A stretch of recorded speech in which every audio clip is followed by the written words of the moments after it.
Assalamualaikum and hi everyone. Today we are from BBAIF 6B are going to present about our topic, which is Hamish Jiddiyah and its application in Islamic finance.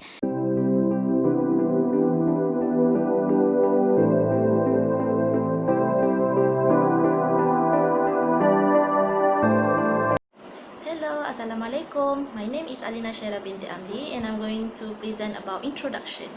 There are three issues in Hamish Jiddiyah, which is the first one is permissibility, similarity of Hamish Jiddiyah and another types of deposit, and the third one is legality and Sharia permissibility. Okay, the first one is permissibility. Hamish Jiddiyah has created issues on the permissibility of its application. The usage or application of security deposit is still not being concluded whether it is permissible or not. Nowadays, in this developing era, security deposit cannot be avoided in a transaction of banking. Therefore, a view to ensuring full compliance with the letter and spirit of the divine law of its efficient and effective application must be clear. Another main controversy here is the equality or the similarity of Hamish Jiddiyah and another types of deposit, which called urban. Most studies define that Hamish Jiddiyah, approved by Sharia, should not be confused in practice with damages in the concept of urban. This study also will highlight on the Sharia Council role in preventing Hamish Jiddiyah abuse in application in real world. And the last one is legality and Sharia permissibility.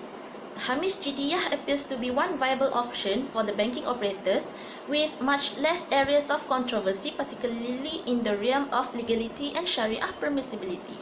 Non-interest financial institutions may adopt the use of Hamish Jiddiyah in their operation with uncompromised Sharia compliance in their operation. The Islamic financial service industry has been competing with the conventional finance in various aspects.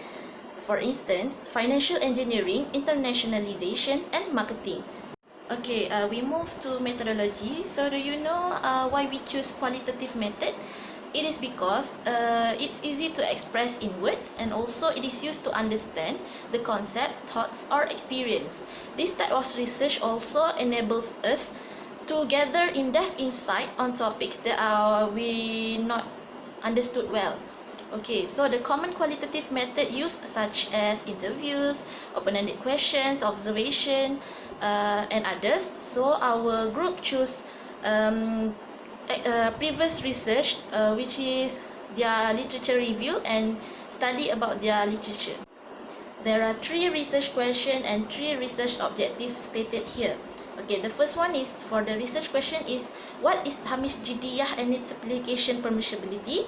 The second one is how Hamish Jiddiyah differ from urban, and the third one is how Hamish Jiddiyah being treated in Ijarah contract. And for the objective is the first one is to define the concept of Hamish Jiddiyah and its permissibility. The second one is to clarify security deposit differ from urban. And the third one is to have a clear vision on how Hamish Jiddiyah being treated in Ijarah financing. Assalamualaikum warahmatullahi wabarakatuh. My name is Nur Fadzlina binti Roslan. So now I'll move to the next slide, which is the conceptual framework of Hamish Jiddiyah. The first one is security taking.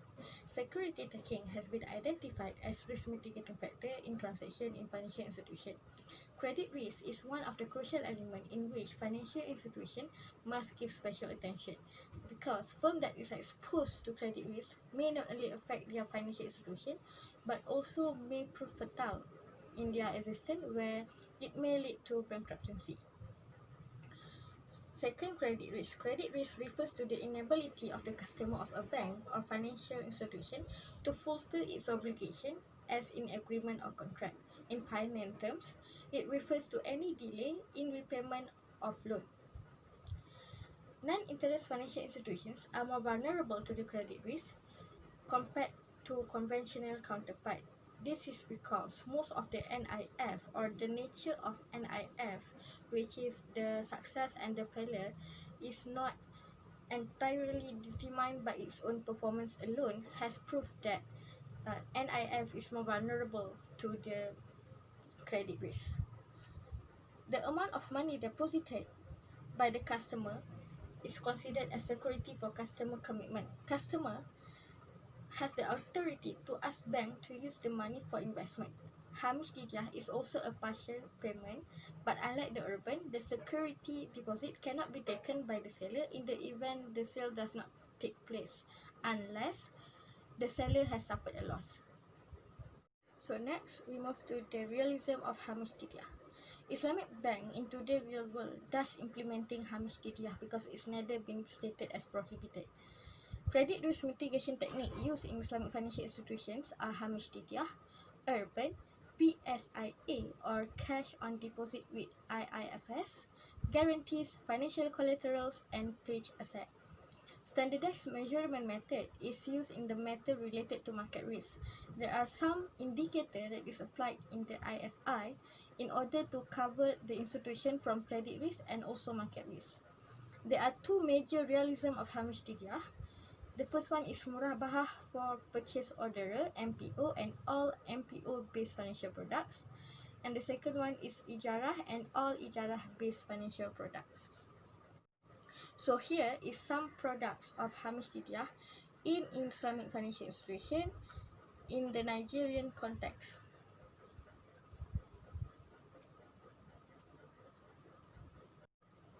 So next, we move to the Sharia rulings of Hamish Jiddiyah. Hamish Jiddiyah applications neither declares as halal to be unlawful or pronounced to be haram to be lawful.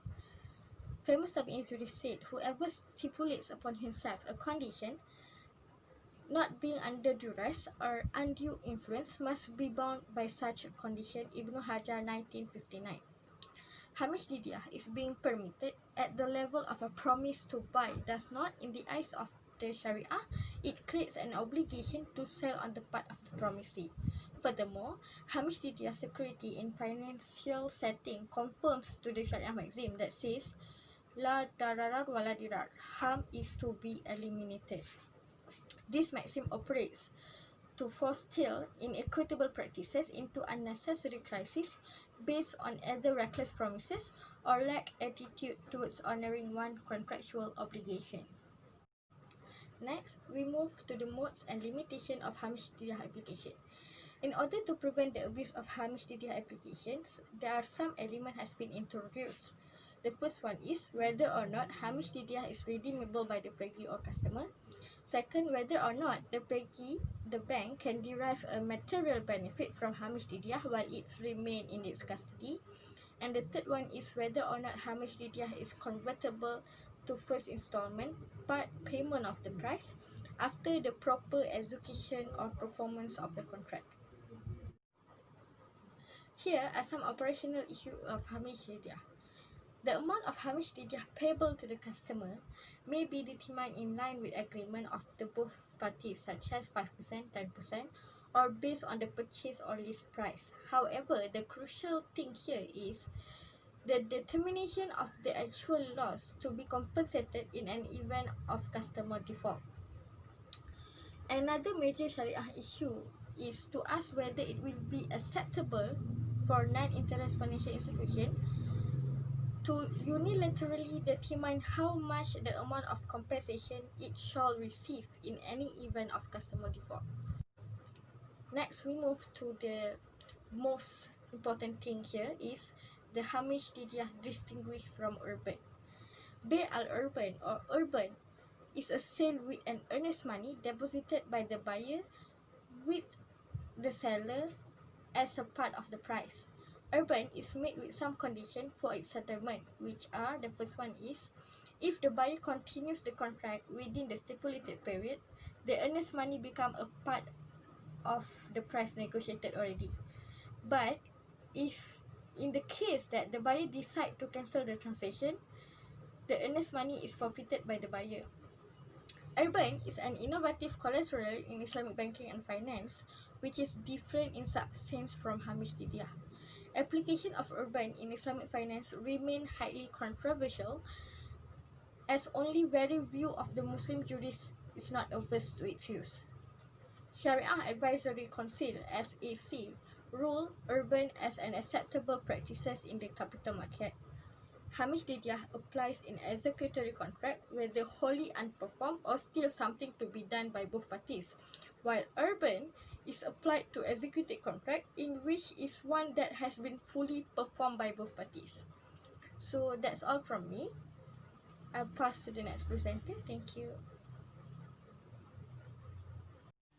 Assalamualaikum warahmatullahi wabarakatuh. Now I will explain about Hamish Jiddiyah in Ijarah contract. Before we further explain on how Hamish Jiddiyah implemented in Ijarah contract, let us first revise what is Ijarah. Ijarah literally means services charged or wage.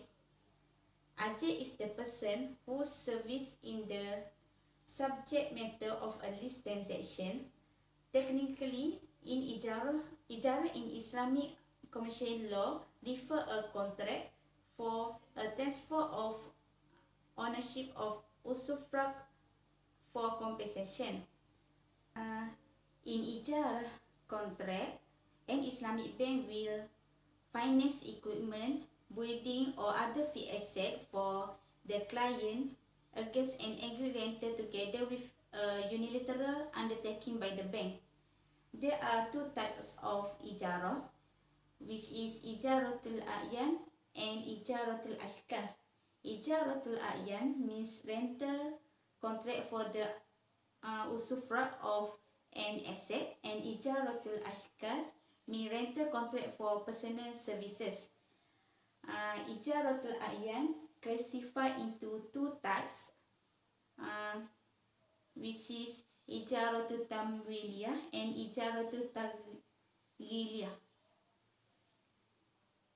The purpose of Ijarah is to give usufruct of the leased asset for some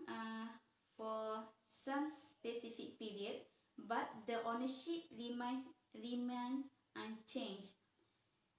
Ijarah Tamwiliyah is introduced to provide fund. When the period of the contract is complete, the ownership of the asset will be transferred to the lease. There is the principle of Ijarah. First, the subject matter of Ijarah must be valuable. Second, the ownership of the leased asset must belong to the lessor.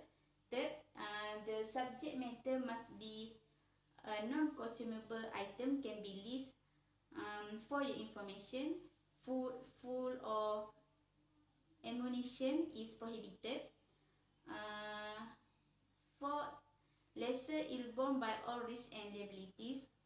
Fifth, the period of the contract must be specific, and then the asset can only be used for the purpose mentioned in agreement. Next, lessee will be responsible to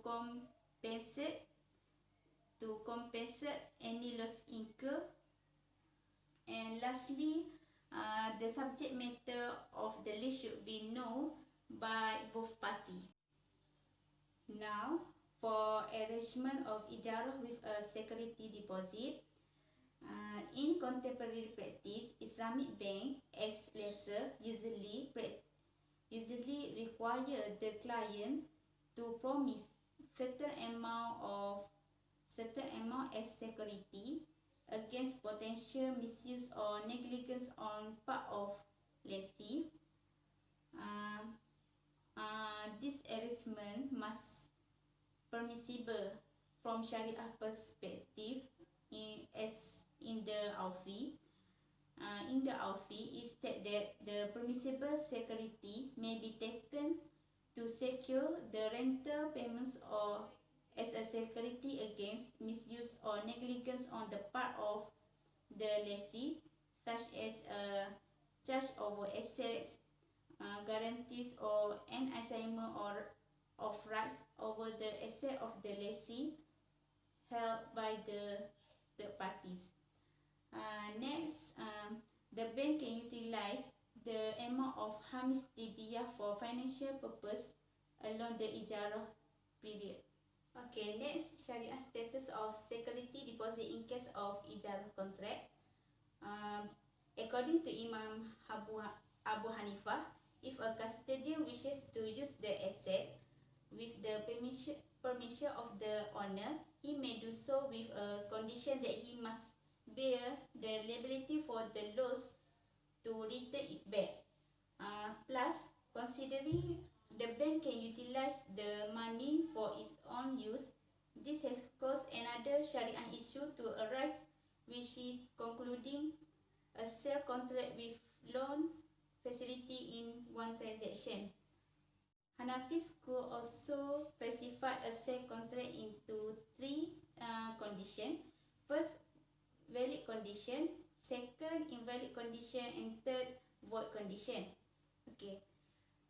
Valid condition are further divided into three types, which is first, syarat muqtada akad, which means a condition that is required selling an asset with a stipulation that it will be not be delivered to the buyer until the price is paid. Second, syarat mulaim, means a condition that complies with a requirement of a contract and its completion, such as demand for a pledge, rahnu, or other security measures such as kafalah and daman. Third, syarat ma'ruf, means a stipulation that has become a commercial trend and market practice. For example, the provision of guarantee in electronic markets. They also have invalid condition, such as an individual sells his property with a condition that he will stay in it for certain period. That is example for invalid condition. So for the conclusion, we can conclude that it is settled under Sharia that bank is allowed to secure its interest and mitigate the potential risk of default on the part of its customer. Hamish Jiddiyah appears to be one viable option for the banking operators. Also, non-internet financial institutions may adopt the use of Hamish Jiddiyah in their operations, but with necessary application of uncompromised Sharia compliance in all ramifications. That's all from us. Thank you.